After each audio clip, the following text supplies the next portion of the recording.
നമസ്കാരം. 2026 നിയമസഭാ തെരഞ്ഞെടുപ്പ് ഇടതുപക്ഷവും അതിനെതിരായ വിശാല വലതുപക്ഷ കൂട്ടായ്മയും തമ്മിലുള്ള നേരിട്ടുള്ള പോരാട്ടമാണ്. ഇടതുപക്ഷത്തെ തോൽപ്പിക്കാൻ UDF കണ്ട മാർഗം CPIM-ൽ നിന്നും ന്യൂനപക്ഷത്തെ അടർത്തുക എന്നതാണ്. യാഥാർത്ഥ്യങ്ങളെ ഇരുട്ടിൽ നിർത്തിക്കൊണ്ടാണ് കള്ളപ്രചരണങ്ങൾ UDF നടത്തുന്നത്.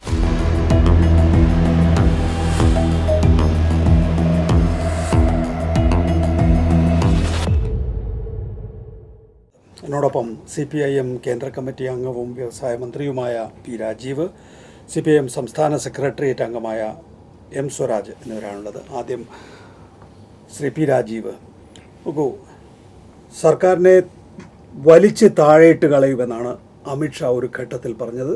അതിനെതിരെ മുഖ്യമന്ത്രി പിണറായി വിജയൻ നേരിട്ട് പ്രതികരിക്കും. അത് കഴിഞ്ഞതിന് ശേഷം അതിനൊന്നുള്ള ശേഷി ആ തടിക്കുണ്ടെന്ന് തോന്നുന്നില്ല.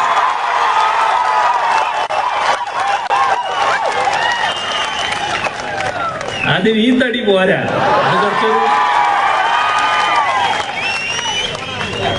വെള്ളം കൂടുതലാണെന്നാ തോന്നുന്നത്. തടീന്റെ പട്ട് കാണും.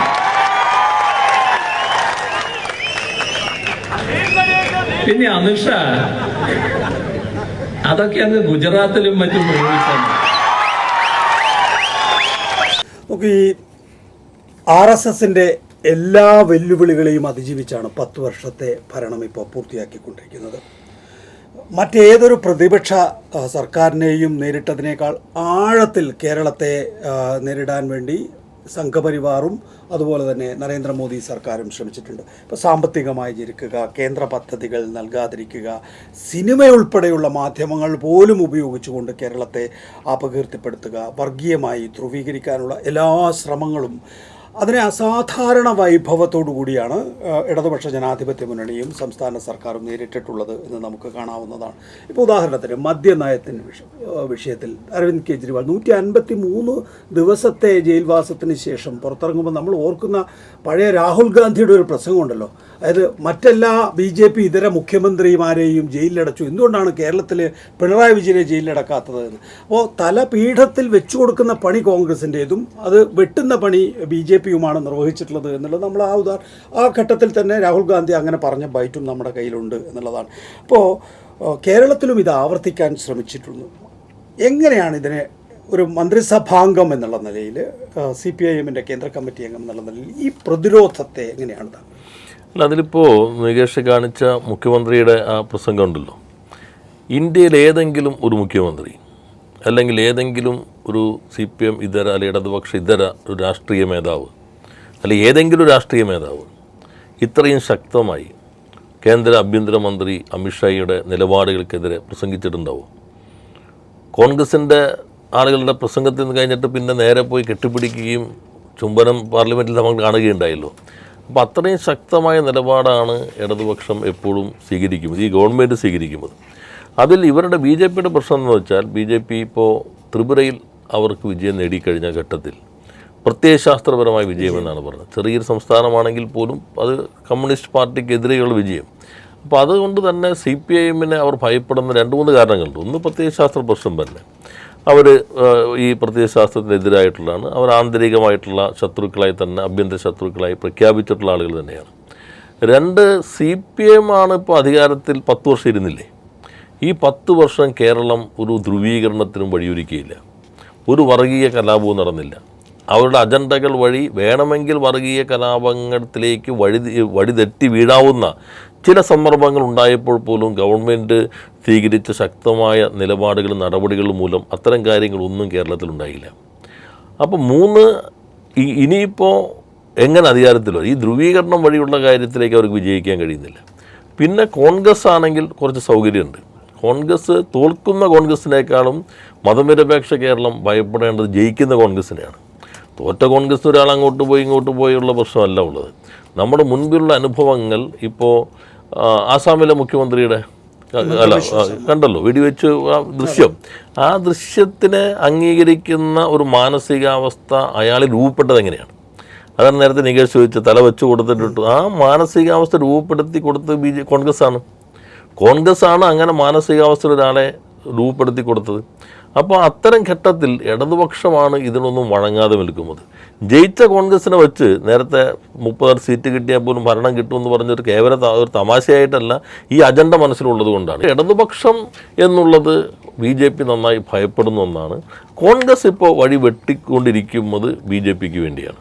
അതാണ് ഇപ്പോഴത്തെ അവരുടെ ഇപ്പോൾ ഈ പ്രശ്നങ്ങളിലെല്ലാം കാണുന്നത്. നിങ്ങൾ ചർച്ച ചെയ്യുമ്പോൾ തന്നെ ക്ഷേത്ര പ്രശ്നം, ഇപ്പോൾ ആദ്യമായി രാമരാജ്യം എന്ന മുദ്രാവാക്യം തെരഞ്ഞെടുപ്പിൽ ഉയർത്തുന്നത് BJP അല്ല, ഇന്ത്യയിൽ രാജീവ് ഗാന്ധിയാണ്. രാജീവ് ഗാന്ധി ലോക്സഭാ തെരഞ്ഞെടുപ്പിൻ്റെ പ്രചരണം ഉദ്ഘാടനം ചെയ്യാൻ ഉദ്ദേശിച്ചിരുന്ന സ്ഥലം മാറ്റിയിട്ടാണ് ഫൈസാബാദിലേക്ക് പോകുന്നത്. അത് മണിശങ്കർ അയ്യർ തന്നെ അന്നത്തെ പ്രസംഗം താൻ എഴുതി കൊടുത്ത പ്രസംഗമല്ല അവിടെ വായിച്ചതെന്ന്. പിന്നെ ഇന്നല്ല, ഈ വിവാദങ്ങളൊന്നും ഇല്ലാതിരുന്ന, അല്ലെങ്കിൽ കോൺഗ്രസിൽ നിന്ന് അകലാതിരുന്ന ഒരു കാലത്ത് പോലും അദ്ദേഹം സാക്ഷ്യപ്പെടുത്തിയിട്ടുണ്ട്. അവിടെ വെച്ചാണ് രാമരാജ്യം പ്രഖ്യാപിച്ചത്. അതിനു മുൻപാണ് ശിലാന്യാസത്തിന് അനുമതി നൽകിയത്. അതിനു മുൻപാണ് താക്കോല് തുറക്കാൻ കൊടുത്തത്. അതിന് നേട്ടമാരുണ്ടാക്കി. ഇപ്പോൾ ഇവിടെ ക്ഷേത്ര രാഷ്ട്രീയം കൊണ്ടുവരുന്നതും BJPക്ക് വരാനുള്ള ഒരു അവസരം ഒരുക്കാനാണ്. അതിനെ പ്രതിരോധിക്കുക എന്നുള്ളത് എല്ലാ മതനിരപേക്ഷ ശക്തികളെയും ചേർത്ത് വെച്ചുകൊണ്ട് മുന്നോട്ട് പോകാനാണ് ഗവൺമെൻറ് ശ്രമിക്കുന്നത്. ഗവൺമെൻറ് എല്ലാവരുടേതുമാണ് എന്നതാണ് കഴിഞ്ഞ 10 കൊല്ലത്തെ ശരിയായ അനുഭവം എന്നുള്ളത്. എം സ്വരാജ്, ന്യൂനപക്ഷത്തിനൊപ്പം ചേർന്നുകൊണ്ട് നിൽക്കാൻ CPM-നും ഇടതുപക്ഷ ജനാധിപത്യ മുന്നണിക്കും കഴിഞ്ഞിട്ടുണ്ടോ? കൊലപാതകം, അപഹരണം, നിയമവിരുദ്ധമായ പിന്തുടരൽ, ഇങ്ങനെയുള്ള ഗുരുതരമായ കേസുകളൊക്കെ നേരിടേണ്ടി വന്നത് ആരായിരുന്നു? സ്വയം അമിത്ഷാ ഒന്ന് ചിന്തിക്കണം. ഇടതുപക്ഷ ജനാധിപത്യ മുന്നണിക്കെതിരായിട്ടുണ്ടായിട്ടുള്ള ആക്രമണങ്ങളെ കൃത്യമായി പേര് പറഞ്ഞുകൊണ്ട് പ്രതിരോധിക്കുന്നതിന് ഒരിക്കലും മടി കാണിച്ചിട്ടില്ല CPIM എന്നാണോ അതിൽ നിന്ന് നമ്മൾ കാണേണ്ടത്? ഈ കാണിച്ച ദൃശ്യങ്ങളുടെയൊക്കെ ഒരു ഭാഗമായി തന്നെ നമ്മുടെ മനസ്സിൽ വരേണ്ട ഒരു ദൃശ്യമാണ്. ഇപ്പോൾ കുറച്ച് വർഷങ്ങൾക്ക് മുൻപ് മധ്യപ്രദേശിലെ ഉജ്ജയിനിയിൽ വെച്ച് നടന്ന RSSൻ്റെ ഒരു വലിയ സമ്മേളനം.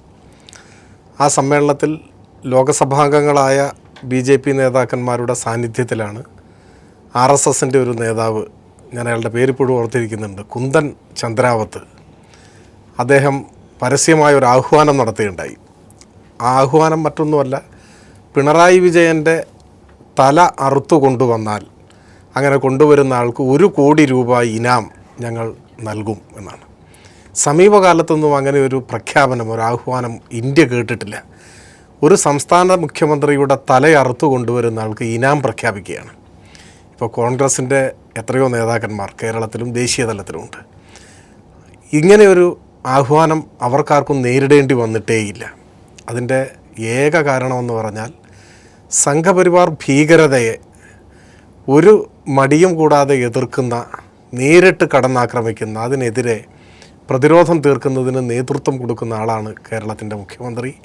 CPIM ഇടതുപക്ഷം എന്നുള്ളതാണ് വസ്തുത. ആ യാഥാർത്ഥ്യം നിലനിൽക്കുമ്പോഴാണ് കേരളത്തിൽ ഇപ്പോൾ ഒരു പ്രചാരവേല ആരംഭിച്ചിരിക്കുകയാണ്. അതിന് നേതൃത്വം കൊടുക്കുന്നത് ജമാഅത്തെ ഇസ്ലാമിയും ലീഗും UDF ആകെ തന്നെയുമാണ്, കോൺഗ്രസ്സൊക്കെ ഇവരെല്ലാം ഒന്നു ചേർന്നിട്ടാണ്. അതിനൊരു ചരിത്ര പശ്ചാത്തലം കൂടിയുണ്ട്. ഇന്ത്യയിലെ മുസ്ലിം ന്യൂനപക്ഷം പൊതുവിൽ കോൺഗ്രസ്സിൽ വിശ്വാസം അർപ്പിച്ചിരുന്നു, നമുക്ക് കാണാൻ കഴിയും. സ്വാതന്ത്ര്യലബ്ധിക്ക് ശേഷം പൊതുവിൽ അങ്ങനെ ഒരു സാഹചര്യം ഉണ്ടായിരുന്നു.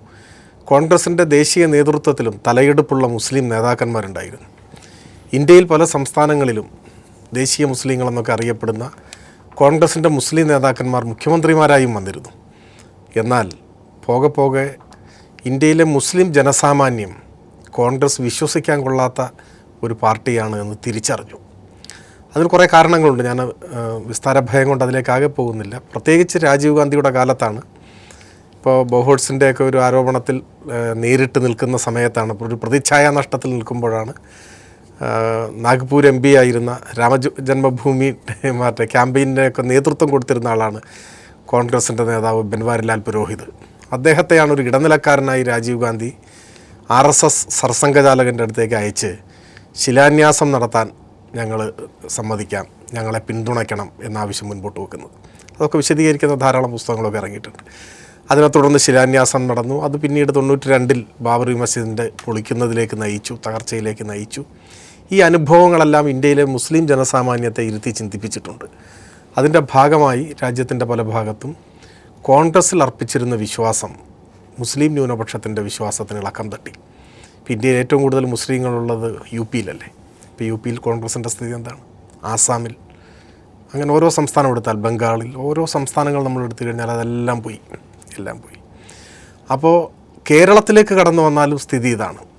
കേരളത്തിലും UDF അധികാരത്തിലിരിക്കുമ്പോൾ കോൺഗ്രസിൻ്റെ എണ്ണം പറഞ്ഞ നേതാക്കന്മാർ മുഖ്യമന്ത്രിമാരായിരിക്കുമ്പോഴെല്ലാം ഇവിടെ വർഗീയ അസ്വാസ്ഥ്യങ്ങൾ ഉണ്ടാകുന്നു, പോലീസ് വെടിവെപ്പുകൾ ഉണ്ടാകുന്നു, നിരപരാധികളായ മനുഷ്യർ കൊല്ലപ്പെടുന്നു. സിറാജുന്നീസയെ വെടിവെച്ച് പോകുന്നത് പാലക്കാട്ട് വെച്ചാണ്, കേരളത്തിലെ പോലീസ് വെടിവെച്ച് പോകുന്നതാണ്. തൊട്ടടുത്ത് ഇപ്പോൾ കർണാടകയിലേക്ക് നോക്കിയാൽ കർണാടകയിൽ കോൺഗ്രസ്സാണ്. ഈ അടുത്ത സമയത്തല്ലേ മംഗലാപുരത്ത് നമ്മുടെ മലയാളിയായ അഷ്റഫ് കൊല്ലപ്പെട്ടു. മൃഗീയമായി പട്ടാപ്പകൽ അടിച്ചു കൊന്നുകളഞ്ഞു അഷ്റഫിനെ. തൊട്ട് മുൻപാണ് കർണാടകയിൽ തന്നെ ഇദ്രീസ് പാഷ പശുവിൻ്റെ പേരിലാണ് കൊല്ലുന്നത്. നമ്മുടെ അതിർത്തിക്ക് അപ്പുറം വരെ എത്തി നിൽക്കുന്നു. കോൺഗ്രസിൻ്റെ ഗവൺമെൻറ് ഈ സംഘപരിവാർ വിധേയത്വം, RSS പ്രീണനം ആണ് ഇവിടങ്ങളിലൊക്കെ കാഴ്ചവെച്ചുകൊണ്ടിരിക്കുന്നത്. അത് ജനങ്ങൾ തിരിച്ചറിയുന്നു, ന്യൂനപക്ഷങ്ങൾ തിരിച്ചറിയുന്നു എന്ന ഘട്ടം വന്നപ്പോൾ കേരളത്തിൽ ജമാഅത്തെ ഇസ്ലാമി, മുസ്ലിം ലീഗ്, കോൺഗ്രസ് ഒക്കെ കൂടിയിരുന്ന് ആലോചിച്ച് ഒരു കെട്ടുകഥ വിശ്വസനീയമെന്ന നിലയിൽ പ്രചരിപ്പിക്കുകയാണ്.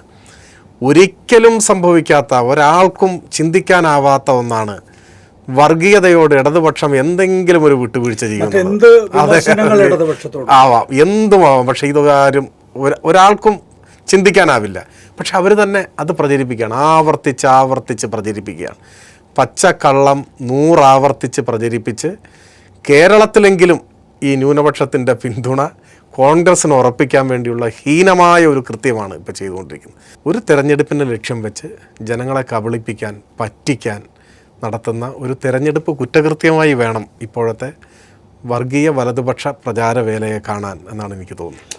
ശ്രീ പി രാജീവ്, നോക്കൂ, പൗരത്വ നിയമത്തിനെതിരെ താങ്കൾ നിയമമന്ത്രിയായിരിക്കുന്ന ഈ മന്ത്രിസഭയാണ് പ്രമേയം നിയമസഭയിൽ അവതരിപ്പിച്ചിട്ടുള്ളത്. പൗരത്വ നിയമത്തിനെതിരെ പ്രമേയം ജനത്തിന് വഴിവെക്കുന്നതും ഭരണഘടന വിഭാവനം ചെയ്യുന്ന മതനിരപേക്ഷത തകർക്കുന്നതുമായ 2019 പൗരത്വ ഭേദഗതി നിയമം റദ്ദാക്കാനുള്ള നടപടി സ്വീകരിക്കണമെന്ന് കേരള നിയമസഭ കേന്ദ്ര സർക്കാരിനോട് അഭ്യർത്ഥിക്കുന്നു. പൗരത്വ ഭേദഗതിയുമായി ബന്ധപ്പെട്ട് ഇപ്പോൾ നാം അംഗീകരിക്കുന്ന പ്രമേയം ചരിത്രത്തിൻ്റെ ഏടുകളിൽ സ്ഥാനം നേടുമെന്ന് ഉറപ്പാണ്. പൗരത്വ നിയമ ഭേദഗതി 2019 റദ്ദ് ചെയ്ത് രാജ്യത്തെ ജനതയെ ഒന്നായി കാണുന്ന ഭരണഘടനാ കാഴ്ചപ്പാട് മുറുകെ പിടിക്കുവാൻ കേന്ദ്ര സർക്കാർ തയ്യാറാകണം. നമ്മുടെ സംസ്ഥാനത്തിൻ്റെ മതനിരപേക്ഷ പാരമ്പര്യം ഒരിക്കൽ കൂടി ഉയർത്തിപ്പിടിക്കുന്നതിൻ്റെ ഭാഗമായി ഈ പ്രമേയം ഏകണ്ഠമായി അംഗീകരിക്കണമെന്ന് ഒരിക്കൽ കൂടി അഭ്യർത്ഥിക്കുന്നു. നോക്കൂ, ഇത്തരത്തിൽ ഇതൊരു സംസ്ഥാനത്തിന് സാധിക്കുമോ എന്നുള്ള ചോദ്യങ്ങൾ ഒക്കെ അപ്രസക്തമാക്കിക്കൊണ്ട് ഇതാദ്യമായി രാജ്യത്ത് ആദ്യമായി 28 സംസ്ഥാനങ്ങളിൽ കേരളമാണ് ഈ പ്രമേയം അവതരിപ്പിക്കുന്നത്. എന്താണ് ഈ ജസ്റ്റർ കൊണ്ട് അല്ലെങ്കിൽ ഈ പറയുന്ന ഈ പ്രമേയം കൊണ്ട് നമ്മൾ ഉദ്ദേശിക്കുന്നത്? അതിലൊരു കാര്യം ഇപ്പോൾ സ്വരാജ് പറഞ്ഞ് അവസാനിപ്പിച്ചപ്പോൾ ഉള്ളത് ഒരു ആരും വിശ്വസിക്കാത്ത ഒന്നാണല്ലോ വർഗീയതയുമായി സന്ധി ചെയ്യുന്നു എന്നുള്ളത്. ഇവിടുത്തെ പ്രശ്നം തുടർച്ചയായിട്ടുള്ള ഒരു പ്രതീതി നിർമ്മിച്ചുകൊണ്ടിരിക്കുകയാണ്. വസ്തുതകൾ സമൂഹത്തിലേക്ക് എത്തിക്കാതിരിക്കുക. വസ്തുതകൾ എത്തിക്കുമ്പോൾ ഇന്ത്യയിൽ ഈ ഗവൺമെൻറ്റും അല്ലെങ്കിൽ കേരളത്തിൽ ഇടതുപക്ഷം വിശേഷ CPIM സ്വീകരിക്കുന്നത് പോലൊരു നിലപാട് വർഗീയതയ്ക്കെതിരെ വിട്ടുവീഴ്ചയില്ലാതെ സ്ഥായിയായി മറ്റാരും സ്വീകരിക്കുന്നില്ല. ഇപ്പോൾ അതിൽ ഏതെല്ലാം ടൂളുകൾ നമുക്ക് ഉപയോഗിക്കാനും കഴിയും ഗവൺമെൻറ്റിന്? അതിലൊന്നാണ് ഇപ്പോൾ പ്രമേയം, മറ്റൊന്നാണ് നിയമനിർമ്മാണം നേറ്റിവിറ്റി കാർഡുമായി ബന്ധപ്പെട്ട്, വേറൊന്നാണ് ജുഡീഷ്യറിയെ സമീപിക്കുക, നമ്മൾ പല ഘട്ടങ്ങളിലും സുപ്രീം കോടതിയെ സമീപിച്ചിട്ടുള്ളത്, മറ്റൊന്ന് നിവേദനങ്ങളിലൂടെ നമ്മുടെ സമീപനം വ്യക്തമാക്കുക. ഇങ്ങനെ ഏത് ടൂളും രാഷ്ട്രീയമായ വിശദീകരണം നമ്മൾ പൊതുവെ നടത്തുന്ന രാഷ്ട്രീയ വിശദീകരണം. അപ്പോൾ നിയമസഭയ്ക്കകത്തും ഒരു ഭരണ സംവിധാനത്തിന് സാധാരണഗതിയിൽ സ്വീകരിക്കാൻ ഇതുവരെ മുൻ മാതൃകകളില്ലാത്ത എല്ലാ ടൂളുകളെയും ഉപയോഗിച്ചുകൊണ്ട് വർഗീയതയ്ക്കെതിരെയും ഈ ഗവൺമെൻറ്റിൻ്റെ നടപടികൾ, കേന്ദ്ര ഗവൺമെൻറ്റിൻ്റെ നടപടികൾക്കെതിരെയും വിട്ടുവീഴ്ചയില്ലാതെ ഇടതുപക്ഷം വെക്കുന്ന ഒരു ഗവൺമെൻറ് നമുക്ക് പറയാൻ പറ്റില്ല. ഇപ്പോൾ പൗരത്വ ഭേദഗതി നിയമസമിതി പ്രമേയം, നമ്മളാണിപ്പോൾ നേറ്റിവിറ്റി ബില്ല് കൊണ്ടുപോകുന്നത്. നേറ്റിവിറ്റി ബില്ല് സംബന്ധിച്ച് എന്ന് വെച്ചാൽ കേരളീയനായ ഒരാളും ഇന്ത്യൻ പൗരനത്തെ സംബന്ധിച്ച് ഈ നാട്ടുകാരനല്ല എന്ന് ഏത് പ്രശ്നം വന്നാലും അതിന് ആധികാരികമായി ഞാൻ കേരളീയൻ എന്ന് സ്ഥാപിക്കാൻ കഴിയുന്ന നിയമത്തിൻ്റെ പിൻബലമുള്ള ഒരു കാർഡ് കൊടുക്കാൻ നമ്മളിപ്പോൾ ബില്ല് പാസ്സാക്കി. ഇപ്പോൾ നിയമപരമായ പിൻബലം നൽകാവുന്ന നേറ്റിവിറ്റി കാർഡാണ് നമ്മൾ കൊണ്ടുവരുന്നത്. അതിൽ കൗതുകകരമായ കാര്യം BJP എതിർക്കുന്നു എന്ന പോലെ കോൺഗ്രസ് അതിനകത്ത് വന്നേ ഇല്ല. കോൺഗ്രസ് ആ ചർച്ചകളിൽ വന്നിട്ടില്ല. കോൺഗ്രസ് അത് സംബന്ധിച്ച് പ്രതികരിച്ചിട്ടില്ല. ഇങ്ങനൊരു സംഗതി ആവശ്യമാണെന്നോ, ഞങ്ങളിപ്പോൾ നിയമസഭയിൽ ഇന്ന കാരണം കൊണ്ട് ഞങ്ങൾ പങ്കെടുക്കുന്നില്ലെങ്കിലും ഞങ്ങൾ ഇങ്ങനൊരു ബില്ലിനെ പിന്തുണയ്ക്കുന്നു എന്ന് ഒരു ചെറിയ മറമരം പോലെ ഒരു പ്രതികരണം പോലും കോൺഗ്രസിൻ്റെ ഒരു നേതൃത്വത്തിൽ നിന്നും വന്നിട്ടില്ല. അപ്പോൾ ആ നിലപാട് സർക്കാർ സ്വീകരിക്കുന്നു. ഇനി മതന്യൂനപക്ഷങ്ങളെ സംബന്ധിച്ച് നമ്മൾ സൂക്ഷ്മമായി നോക്കുകയാണെങ്കിൽ, ഇപ്പോൾ കേരളത്തിലെ മുസ്ലിം ക്രിസ്ത്യൻ മതന്യൂനപക്ഷങ്ങൾ ഇപ്പോൾ ഒരു വിവാദം വന്നല്ലോ. റിപ്പോർട്ട് എന്താ നിങ്ങൾ പ്രസിദ്ധപ്പെടുത്താത്ത JB കോശി റിപ്പോർട്ടിൻ്റെ വന്നല്ലോ ക്രിസ്ത്യൻ മതന്യൂനപക്ഷങ്ങളെ. ഇപ്പോൾ നമ്മുടെ റിപ്പോർട്ട് പ്രസിദ്ധപ്പെടുത്തി ആക്ഷൻ ടേക്കൺ റിപ്പോർട്ടും അതിൻ്റെ ഭാഗമായി വന്നു. ഇന്ത്യയിൽ ഏതെങ്കിലും സംസ്ഥാനം ഇത്രയും വിശദമായിട്ടൊരു പഠനം ഒരു ജസ്റ്റിസിനെ, അതും ചീഫ് ജസ്റ്റിസ് ആയിരുന്ന ഒരാളെ വെച്ചിട്ട് നടത്തിയിട്ടുണ്ടോ? ഇല്ല. പാലോളി കമ്മീഷൻ ആരെ വെച്ചത്? ഇന്ത്യയിൽ ആദ്യം സച്ചാർ കമ്മിറ്റിയുടെ തുടർച്ചയിൽ ആദ്യമായിട്ട് മുസ്ലിം ന്യൂനപക്ഷത്തിൻ്റെ ജീവിതാവസ്ഥകളെക്കുറിച്ച് പഠിക്കാൻ ആ കമ്മീഷനെ വയ്ക്കും. ആ കമ്മീഷൻ്റെ ഭാഗമായി എത്രയോ തുടർ നടപടികൾ സ്വീകരിച്ചു. ഇനി കേരളത്തിലെ അനുഭവം തന്നെ എടുത്താൽ, ഇപ്പോൾ മലപ്പുറം ജില്ല, അത് പിന്നെ ഒരു സമൂഹത്തിൻ്റെ അല്ലാന്ന് കരുതാം, എങ്കിലും ആ പ്രദേശത്തിൻ്റെ വികസനത്തിന് സഹായകരമായ ഒന്നാണ്. ഇപ്പോൾ മദ്രസ പെൻഷൻ വലിയ പ്രശ്നം വന്നില്ലേ, ക്ഷേമനിധി. പക്ഷെ അത് ഗവൺമെൻറ്റിൻ്റെ ആണോ അത്തരം കാര്യങ്ങൾ, ക്ഷേമനിധി പെൻഷൻ പോകുന്നു. ഇപ്പോൾ ഹജ്ജ് ഹൗസ് കോഴിക്കോട് പാലോളി ആയിരിക്കും ഹജ്ജ് ഹൗസ് കൊണ്ടുപോകുന്നു. ഇപ്പോൾ നമ്മൾ വനിതകൾക്ക് വേണ്ടി പ്രത്യേക ഹജ്ജ് ഹൗസ് കൊണ്ടുപോകുന്നു. കണ്ണൂർ ഹജ്ജ് ഹൗസിൻ്റെ നിർമ്മാണം നടക്കുന്നു. എറണാകുളത്താണ് സിയാലിലാണെങ്കിൽ പ്രത്യേകം അവരുടെ ഒരു സംവിധാനം തന്നെ ഒരുക്കിയിരിക്കുന്നു. ഇങ്ങനെ ചെറിയ കാര്യം നോക്കിയാലും വിശാലമായ രാഷ്ട്രീയ നിലപാടും ഭരണപരമായ നിലപാട് സ്വീകരിച്ചാലും മതന്യൂനപക്ഷ താല്പര്യങ്ങൾ സംരക്ഷിക്കുന്നത് ഒരു ഗവൺമെൻറ്റിൻ്റെ ഇടതുപക്ഷത്തിൻ്റെ ഉത്തരവാദിത്തമാണ്. ഏത് മതന്യൂനപക്ഷമാകാം. ചിലർ പറയും ഇവർ ഇടതുപക്ഷമാണ് ഞങ്ങളെ സംരക്ഷിക്കാൻ വരുന്നത്. അങ്ങനെ സംരക്ഷകരുടെ റോള് വേണ്ട. ഇതാണ് ജമാഅത്ത് ഇസ്ലാമി പോലെയുള്ള ആളുകളുടെ ഒരു പ്രചരണം എന്നുള്ളത്. യഥാർത്ഥത്തിൽ മതനിരപേക്ഷതയെ സംരക്ഷിക്കാനായിട്ട് എല്ലാവരും ചേർന്നുള്ള ഒരു പ്രവർത്തനമാണ് വേണ്ടത്. ന്യൂനപക്ഷം എത്ര സംഘടിച്ചാലും ന്യൂനപക്ഷമായിരിക്കും. ന്യൂനപക്ഷം എന്ന നിലയിൽ മാത്രം സംഘടിക്കുന്നത് ഭൂരിപക്ഷത്തിനകത്തുള്ള വർഗീയവാദ ചിന്ത ശക്തിപ്പെടുത്താൻ ഉപകരിക്കുകയും ചെയ്യും. ന്യൂനപക്ഷവും ഭൂരിപക്ഷത്തിനകത്തുള്ള മതനിരപേക്ഷവാദികൾ, പൊതുവെ മതനിരപേക്ഷ സമൂഹവും ഒന്നിച്ച് ചേർന്ന് നിന്നുകൊണ്ട് മാത്രമേ ന്യൂനപക്ഷത്തെ തന്നെ ഇല്ലാതാക്കാൻ ശ്രമിക്കുക കൂടി ചെയ്യുന്ന ഈ വർഗീയതയെ, ഭൂരിപക്ഷ വർഗീയതയുടെ ഇതിനെ പ്രതിരോധിക്കാൻ കഴിയുകയുള്ളൂ. ഇപ്പോൾ 370 പറഞ്ഞല്ലോ, അന്ന് യഥാർത്ഥത്തിൽ ആദ്യം അങ്ങോട്ട് പോകാൻ തയ്യാറായ ആൾ CPM-ൻ്റെ ജനറൽ സെക്രട്ടറി, അന്നത്തെ ജനറൽ സെക്രട്ടറി സീതാറാമാണ്. സീതാറാം പോയി വിമാനം അവിടെ ചെന്നിട്ട് പുറത്തേക്ക് ഇറങ്ങാൻ അനുവദിച്ചിട്ടില്ല. അന്ന് പാർലമെൻറ്റിൽ അവിടെ രാജ്യസഭയിൽ കോൺഗ്രസിൻ്റെ നേതാവ് ഉണ്ടായിരുന്നു. അത് ഇപ്പോൾ കോൺഗ്രസിൻ്റെ ഒപ്പമില്ല, ഗുലാം നബി ആസാദ്. ഈ സ്വരാജ് പറഞ്ഞ പോലെ പല തെരഞ്ഞെടുപ്പിലും പിന്നെ ഇദ്ദേഹത്തിൻ്റെ പേര് ഒരു മുസ്ലിം പേരായതുകൊണ്ട് മറ്റ് സ്റ്റേറ്റിലേക്കൊന്നും വിടാതിരുന്ന ആളാണ്. പക്ഷെ അദ്ദേഹം പോലും അങ്ങോട്ട് പോയിരുന്നില്ല. അപ്പോൾ ആ ഘട്ടത്തിലും പാർട്ടിയുടെ വലുപ്പത്തിനേക്കാൾ അപ്പുറത്തേക്കൊരു നിലപാടിൻ്റെ കരുത്തുകൊണ്ടും പ്രതിബദ്ധത കൊണ്ടും പോയത് CPM-ൻ്റെ ജനറൽ സെക്രട്ടറിയാണ്. ആദ്യം കോടതിയെ സമീപിക്കുന്നത്, സുപ്രീം കോടതിയെ സമീപിക്കുന്നത് CPIM-ആണ്. അപ്പോൾ അത് കേന്ദ്ര സമീപനമായാലും ഇവിടെ കേരളത്തിലായാലും ഒരു ഉറച്ച നിലപാട് സ്വീകരിക്കാൻ കഴിയുന്നു എന്നുള്ളതാണ്. എവിടെയൊക്കെ ന്യൂനപക്ഷം ആക്രമിക്കപ്പെടുന്നുവോ അപ്പോഴൊക്കെ ആ കാര്യത്തിൽ പ്രതിരോധം തീർക്കാൻ, അതിനെതിരെ ശക്തമായി ശരിയായ നിലപാട് സ്വീകരിക്കാൻ, പ്രതിഷേധം എടുക്കാൻ എല്ലാം കഴിയുന്നത് ഇടതുപക്ഷത്തിന് മാത്രമാണ്. ഗവൺമെൻറ്റിൻ്റെ പ്രവർത്തനങ്ങൾ നോക്കിക്കഴിഞ്ഞാൽ ഈ ഗവൺമെൻറ്റിൻ്റെ പ്രവർത്തനത്തിൽ വസ്തുതാപരമായി ഇന്ന കാര്യത്തിൽ തെറ്റ് ചെയ്തു എന്ന് പറയാവുന്ന ഒരു കാര്യവും ചൂണ്ടിക്കാണിക്കാനേ കഴിയുന്നില്ല. എന്നാൽ തെറ്റായ നുണകൾ ഇങ്ങനെ പ്രചരിപ്പിച്ചുകൊണ്ടിരിക്കും. നുണകളുടെ തുടർച്ചയായ നിർമ്മാണം വഴി ഒരു ഇടതുപക്ഷം എന്നുള്ളത് മുസ്ലിം ന്യൂനപക്ഷ വിരുദ്ധമാണ് എന്ന് സ്ഥാപിക്കാനാണ് ഈ കൂട്ടർ ശ്രമിച്ചുകൊണ്ടിരിക്കുന്നത്. അതിന് വസ്തുതയുമായി ഒരു പുലബന്ധം പോലും ഇല്ലാത്ത നുണകളാണ് പ്രചരിപ്പിക്കുന്നത്. പലതും നമ്മളിപ്പോൾ പബ്ലിക് ഡൊമൈനിനകത്ത് കാണുന്നുണ്ടല്ലോ. എന്നാൽ എനിക്ക് തോന്നുന്നു അതിനെ ഒരു ഘട്ടം വരെ കഴിയുള്ളൂ. ചിലപ്പോൾ ഒരു പഞ്ചായത്ത് തിരഞ്ഞെടുപ്പ് ഘട്ടത്തിൽ കുറേ ആളുകൾക്ക് അങ്ങനെ വിശ്വസിച്ചിരുന്നു വരാം. പക്ഷേ അതിനെല്ലാം ആ നിമിഷ ആയുസ് മാത്രമാണുള്ളതെന്ന് ഇപ്പോൾ ബോധ്യപ്പെടുന്നുണ്ട് ഓരോ ഘട്ടങ്ങളിലും. ഇപ്പോൾ നേറ്റിവിറ്റി ബില്ലാകാം, പിന്നെ സെൻസസ് വരുമ്പോൾ അത് പൗരത്വ ഭേദഗതി നിയമമായിട്ടോ അല്ലെങ്കിൽ നാഷണൽ പോപ്പുലേഷൻ രജിസ്റ്ററുമായോ ബന്ധപ്പെടുത്തില്ല എന്ന് വിജ്ഞാപനം, ഗവൺമെൻറ് ഉത്തരവ് പുറപ്പെടുവിച്ചു ഒറ്റ സംസ്ഥാനമുള്ളൂ ഇന്ത്യയിൽ. ഇതൊന്നും വിസിബിലിറ്റിയിൽ വരുന്നില്ല, വേറൊരു സംസ്ഥാനം ചെയ്തിട്ടില്ല. ഈ പൗരത്വത്തെക്കുറിച്ചുള്ള ആശങ്കകൾ വരുമ്പോൾ ഈ വരാനിരിക്കുമ്പോൾ സെൻസസ് അതിൻ്റെ ഒരു ആയുധമായി മാറുമോ, SIR-ൻ്റെ തുടർച്ചയിൽ വരുന്നു എന്ന ഭീതി നിലനിൽക്കുമ്പോൾ ഒരു ഗവൺമെൻറ്, സംസ്ഥാന ഗവൺമെൻറ് അവർക്ക് അധികാരമുണ്ടോ ഇല്ലയോ എന്നതിനെ ചർച്ച ചെയ്ത് അതിനപ്പുറത്തേക്ക് തന്നെ ഇവിടെ ഇത് ബാധകമാകില്ല എന്ന് മുഖ്യമന്ത്രി നടത്തിയ പ്രസംഗം സർക്കാരിൻ്റെ ഉത്തരവിലൂടെ ആധികാരിക രേഖയായി പുറത്തേക്ക് വന്നു കഴിഞ്ഞു. ഈ നിലപാടുകൾ സമൂഹത്തിലേക്ക് എത്താതിരിക്കാൻ ബോധപൂർവമായ ശ്രമം നടക്കുന്നു എന്നാണ് നാം മനസ്സിലാക്കേണ്ടത്. ഇത് നമുക്ക് നടപ്പാക്കില്ല എന്ന് പറയാം, അത് രാഷ്ട്രീയമാണ്. പക്ഷെ നടപ്പാക്കാതിരിക്കാൻ ഒരു സംസ്ഥാനത്തിന് കഴിയുമോ എന്നുള്ളത് ആണ് ഏറ്റവും പ്രധാനപ്പെട്ട കാര്യം. ശ്രീ സ്വരാജ്, അതിനൊരു രാഷ്ട്രീയ ഇച്ഛാശക്തി മാത്രം മതിയാകുമോ? രാഷ്ട്രീയ ഇച്ഛാശക്തി അല്ലെ, പറയാറുണ്ട് സാധാരണ മനുഷ്യരുടെ ഇച്ഛാശക്തി മഹാപർവ്വതങ്ങളുടെ പോലും ഗതി മാറ്റും എന്നൊക്കെ പറയാറുണ്ട്. രാഷ്ട്രീയ ഇച്ഛാശക്തി പ്രധാനമാണ്, അതുണ്ടാവുക എന്നത് പ്രധാനമാണ്.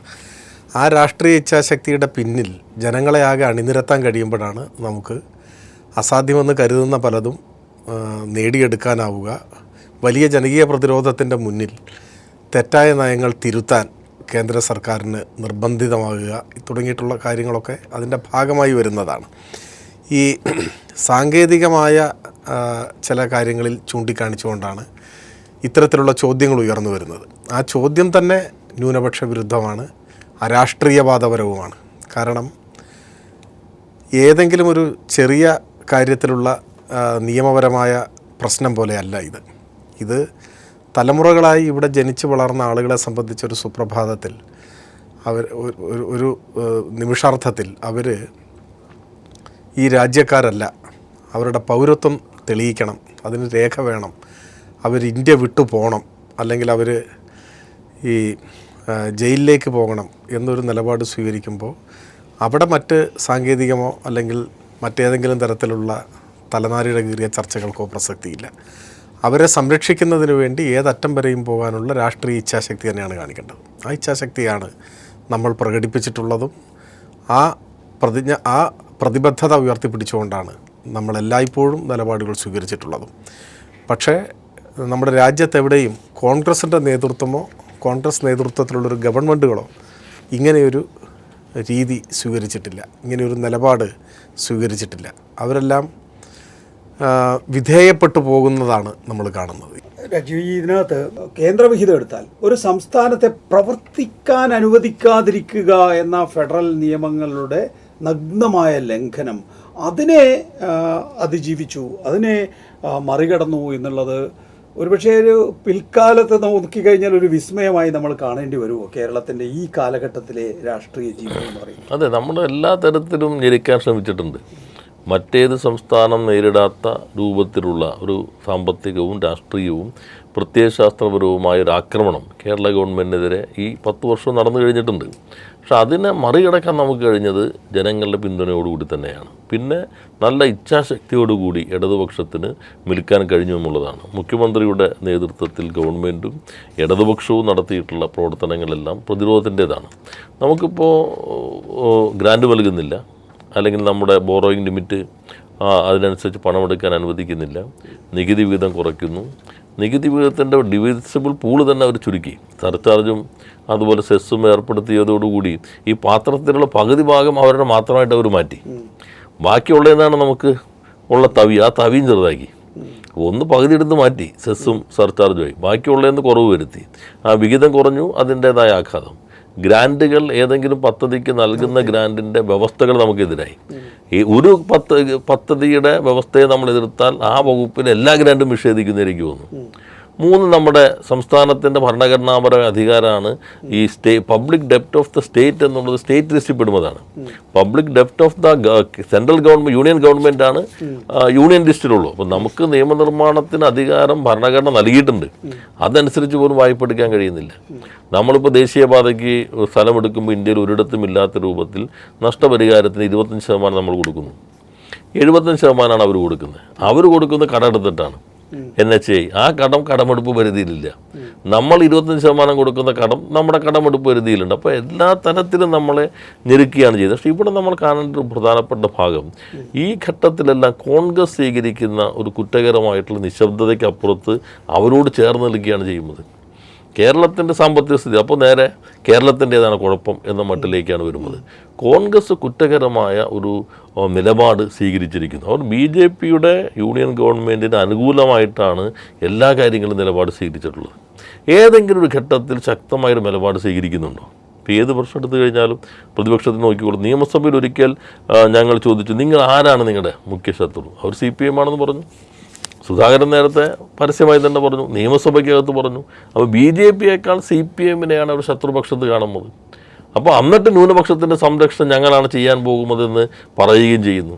അപ്പോൾ ഇത് യഥാർത്ഥത്തിൽ ഈ മറ്റേ ഓടക്കുഴൽ വായിച്ചിട്ട് ആളുകളെ കൊണ്ടുപോയതുപോലെ ന്യൂനപക്ഷങ്ങൾ ഉൾപ്പെടെ തങ്ങളോടൊപ്പമുള്ള ആളുകളെ BJP പാളയത്തിലേക്ക് എത്തിക്കാൻ ശ്രമിക്കുന്നത്. ഇതിന് ഇപ്പോൾ പ്രതിപക്ഷ നേതാവ് പറഞ്ഞത് വളരെ സത്യസന്ധമായി പറഞ്ഞ ഒരു ഭാഗമുള്ളൂ. അത് കുറേ കാലം അറിയാമല്ലോ. അത് ഞങ്ങളുടെ നരേറ്റീവ് കഴിഞ്ഞൊന്ന് വിജയിച്ചു എന്നുള്ളതാണ്. ഇപ്പോൾ നികേഷ് ശേഖർ മാധ്യമപ്രവർത്തകൻ എന്ന നിലയിൽ അറിയാം, നരേറ്റീവ് ഇപ്പോഴത്തെ പ്രൊപ്പഗൻഡ മിഷണറിയിൽ എന്ന് പറഞ്ഞാൽ നിർമ്മിതമായിട്ട് വരുന്നത്. അപ്പോൾ അവർ നരേറ്റീവ് രൂപപ്പെടുത്തി. ആ രൂപപ്പെടുത്തിയത് പഞ്ചായത്ത് തെരഞ്ഞെടുപ്പിൽ വിജയിച്ചു. ഇനി ഇതിന് ഞങ്ങൾ അത് വിജയിപ്പിക്കുമെന്നാണ് അദ്ദേഹം പറഞ്ഞതിൻ്റെ ഭാഗം. ഈ നരേറ്റീവിന് കുറേ ചരിത്രമുണ്ട്. ഇപ്പോൾ നമ്മളെല്ലാവരും പറയുമല്ലോ എങ്ങനെ BJP ഇന്ത്യയിൽ വളർന്നത്. അപ്പോൾ കേരളത്തിൽ ആദ്യം പറയുമ്പോൾ എന്താ, 2 സീറ്റുണ്ടായ BJP-യെ ഇവരും കൂടി നിന്ന് പിന്തുണച്ചിട്ടാണ് VP സിംഗിനെ ഇവർ ഒന്നിച്ച് ഭരിച്ചത് കൊണ്ടാണ് BJP ശക്തമായി വന്നതെന്നാണ് ഒരു നരേറ്റീവ്. യഥാർത്ഥത്തിൽ ആ തെരഞ്ഞെടുപ്പിന് 2 സീറ്റ് ഉള്ളപ്പോൾ തന്നെ BJP ജനസംഘത്തിന് തുടർച്ചയാണ്. 35 സീറ്റ് വരെ ഉണ്ടായ ജനസംഘത്തിൽ നിന്നാണല്ലോ ജനതാ പാർട്ടി ലയിച്ചു, പിന്നെ വീണ്ടും BJP-യിലേക്ക് 2. പക്ഷെ പുറത്ത് നിന്ന് പിന്തുണയ്ക്കുമ്പോൾ എത്ര സീറ്റുണ്ട് BJP-ക്ക്? 85 സീറ്റുണ്ട്. അതിന് മുൻപുള്ള തെരഞ്ഞെടുപ്പിൽ ഒരു മുന്നണിയായിട്ട് ആരും മത്സരിച്ചിട്ടില്ല. അപ്പോൾ ഈ പുറത്തു നിന്ന് പിന്തുണയ്ക്കുന്ന BJP 2 സീറ്റുള്ള BJP അല്ല, 85 സീറ്റുള്ള BJP-യാണ്. പക്ഷെ പ്രതീതി എന്താ, 2 സീറ്റ് ഉണ്ടായിരുന്നു, ഇവർ പിന്തുണച്ച അപ്പുറത്തുനിന്ന് ഇപ്പോൾ 2 സീറ്റ് ഉണ്ടെങ്കിൽ പിന്തുണയ്ക്കുമല്ലോ, പ്രാധാന്യം പോലും ഇല്ല എന്ന ലളിത യുക്തി പോലും ഈ പ്രചരണത്തിൽ വരില്ല. പിന്നെ എവിടെയാണ് ഇവിടെ ഞങ്ങൾ പുറത്ത് നിന്നുകൊണ്ട് മാത്രമാണ് അവരും പുറത്തേക്ക് നിർബന്ധിതമായത്. പക്ഷേ ഇന്ത്യയുടെ പാർലമെൻറ്റിൻ്റെ ഇതേവരെയുള്ള ചരിത്രത്തിൽ നിങ്ങൾ വർഗീയതയ്ക്കൊപ്പമോ അല്ലയോ എന്ന ചോദ്യത്തെ അടിസ്ഥാനപ്പെടുത്തി ഒരേ ഒരു വിശ്വാസ വോട്ടെടുപ്പ് നടന്നിട്ടുള്ളൂ VP സിംഗിൻ്റെ. അവിടെ BJP-യും കോൺഗ്രസ് ഒന്നിച്ച വോട്ട് ചെയ്തത്. ഇവിടെ പുറത്തു നിന്ന് പിന്തുണച്ചു എന്നുള്ള ഈ നരേറ്റീവിനാണത്. പക്ഷെ BJP-യും കോൺഗ്രസും ഒന്നിച്ച് വോട്ട് ചെയ്തിട്ടാണ് ബാബറി മസ്ജിദ് തകർക്കാൻ വന്ന നമ്മുടെ അദ്വാനിയുടെ രഥയാത്രയെ തടഞ്ഞു എന്നതിൻ്റെ പേരിൽ മാത്രം ന്യൂനപക്ഷമായി മാറിയ VP സിംഗിനെ താഴെ ഇറക്കിയത്. അപ്പോൾ ഈ വസ്തുതയിൽ നിന്നും മാറി നരേറ്റീവ് രൂപപ്പെടുത്തുന്നു. ഇത് നമ്മൾ എത്ര ആവർത്തി പറഞ്ഞാലും ഇതുവരിങ്ങനെ തുടർച്ചയായി ഇത് തന്നെ പറഞ്ഞുകൊണ്ടേയിരിക്കും. ഈ നരേറ്റീവിൻ്റെ ഇതിൻ്റെ തുടർച്ചയിലാണ് ഇപ്പോഴും പല നരേറ്റീവ് വരുന്നത്. യഥാർത്ഥത്തിൽ ഞാൻ കഴിഞ്ഞ ദിവസം ചോദിച്ചില്ല, എന്തുകൊണ്ട് ഒരു കർണാടക സ്റ്റോറി ആരും ഉണ്ടാക്കുന്നില്ല? എന്തുകൊണ്ട് തെലുങ്കാന സ്റ്റോറി ആരും ഉണ്ടാക്കിയെന്നില്ല? എന്തുകൊണ്ട് ഹിമാചൽ സ്റ്റോറി ആരും ഉണ്ടാക്കിയില്ല? കാരണം ആ സ്റ്റോറിക്ക് ഗുജറാത്ത് സ്റ്റോറിയും UP സ്റ്റോറിയായിട്ടൊരു വ്യത്യാസം ഉണ്ടാവില്ല. എന്തുകൊണ്ട് കേരള സ്റ്റോറി മാത്രം വരുന്നു? കേരളം വ്യത്യസ്തമായി നിൽക്കുന്നു. കേരളം ഇവർക്കെതിരെ പ്രതിരോധം തീർക്കുന്നു. അതുകൊണ്ട് കേരളത്തെ ദുർബലപ്പെടുത്തേണ്ട അവരുടെ ആവശ്യമാണ്. കർണാടക, തെലുങ്കാന അല്ലെങ്കിൽ ഹിമാചൽ എവിടെയാണെങ്കിലും കോൺഗ്രസ് അധികാരത്തിലിരുന്നാൽ അതിവേഗതയിൽ BJP-യിലേക്ക് മാറും. ഇനി കോൺഗ്രസ് അധികാരത്തിലിരിക്കുന്നിടത്ത് തന്നെ നേരത്തെ സ്വരാജ് പറഞ്ഞ പോലെ BJP-യെ പോലും നാണിപ്പിക്കുന്ന രൂപത്തിൽ അതേ നടപടികളാണ് അവർ മുന്നോട്ട് കൊണ്ടുപോകുന്നത്. എന്നാൽ കേരളം എല്ലാ തരത്തിലും വ്യത്യസ്തമാണ്. ആ മതനിരപേക്ഷ ഉള്ളടക്കം സംരക്ഷിക്കപ്പെടുന്നു. മതന്യൂനപക്ഷങ്ങൾക്കൊരു സുരക്ഷിത അവബോധം രൂപം കൊള്ളുന്നു. അത് കേരളത്തിലുണ്ട് എന്നതുകൊണ്ട് മാത്രമാണ് ഈ കേരള സ്റ്റോറികൾ തുടർച്ചയായി വരുന്നത്. നേരത്തെ നികേഷ് ചോദിച്ച പോലെ സിനിമകളിലൂടെ മറ്റ് കൃതികളിലൂടെ എല്ലാം കേരളത്തെ രാഷ്ട്രീയം, സാംസ്കാരികം, സാമ്പത്തികം, സാമൂഹികം, ഭരണപരം എല്ലാമായി ഞെരുക്കാൻ, ഗവൺമെൻറ്റിനല്ല കേരളത്തെ തന്നെ ഞെരുക്കാനാണ് ഈ ശ്രമം നടക്കുന്നത്. സ്വരാജ്, നേരത്തെ രാജീവ് പറഞ്ഞല്ലോ BJP-യേക്കാൾ വലിയ ശത്രു CPM ആണ് എന്ന് KPCC അധ്യക്ഷൻ തന്നെ പറയുന്ന ഒരു സാഹചര്യം ഉണ്ടെന്ന്. പക്ഷേ ഇടതുപക്ഷ ജനാധിപത്യ മുന്നണി തന്നെ വീണ്ടും അധികാരത്തിൽ വരുന്നതാണ് BJP-യെ സംബന്ധിച്ചിടത്തോളം നല്ലത് എന്നും BJP അതിനുവേണ്ടിയാണ് ശ്രമിക്കുക എന്നും അങ്ങനെയാണെങ്കിൽ കോൺഗ്രസ് ദുർബലപ്പെടുമെന്നും അങ്ങനെ ദുർബലപ്പെട്ടാൽ BJP-ക്ക് ഒരു ബദലായി ഉയർന്നു വരാൻ സാധിക്കുമെന്നുള്ള ഈ പറയുന്ന ആഖ്യാനം കോൺഗ്രസ് തന്നെ ഉണ്ടാക്കിയിട്ടുണ്ട്. അതുകൊണ്ട് ഞങ്ങൾക്ക് വോട്ട് ചെയ്യൂ എന്നാണ് പഞ്ചായത്ത് തെരഞ്ഞെടുപ്പിൽ ഇല്ലെങ്കിൽ, ഈ തെരഞ്ഞെടുപ്പിൽ ഇല്ലെങ്കിൽ, ഞങ്ങൾ ഭരണത്തിലില്ലെങ്കിൽ, ചുരുക്കത്തിൽ പറഞ്ഞാൽ ഞങ്ങൾ ഭരണത്തിലില്ലെങ്കിൽ ഞങ്ങൾ നശിച്ചു പോകും എന്നാണ് കോൺഗ്രസിൻ്റെ ഒരു നറേറ്റീവ്. ഇപ്പോൾ പിണറായി വിജയനോട് പല ഘട്ടങ്ങളിലും നമ്മളൊക്കെ ചോദിക്കുന്ന ഒരു പ്രധാനപ്പെട്ട ചോദ്യമാണ് ഈ RSS-ഉമായിട്ടുള്ള അദ്ദേഹത്തിൻ്റെ ഒരു സംഘർഷാത്മകമായ ജീവിതം ഉണ്ടല്ലോ. അതിന് അദ്ദേഹം മറുപടി പറഞ്ഞിട്ടുണ്ട് ഒരു പ്രസംഗത്തിൽ. പുറത്തിറങ്ങിയ കാലം, ആ കാലം ഈ പറയുന്ന RSS-കാർക്ക് അറിയില്ലെങ്കിൽ പഴയ RSS-കാരോട് ചോദിക്കണം. അന്ന് നിങ്ങളുടെ കയ്യിലുള്ള ഊരിപ്പിടിച്ച കത്തിയും ഉയർത്തിപ്പിടിച്ച വടിവാളുകളുടെയും നടുക്കുകൂടെ തന്നെ ഞാൻ നടന്നുപോയിട്ടുണ്ട്.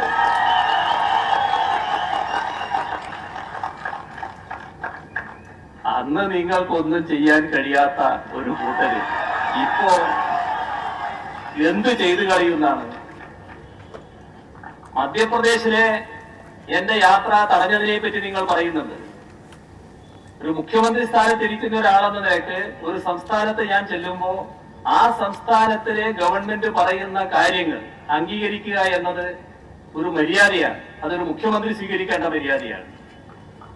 ആ ഗവൺമെന്റ് പറഞ്ഞു അങ്ങോട്ട് പോകാൻ പാടില്ല, ഞാനതനുസരിച്ചു.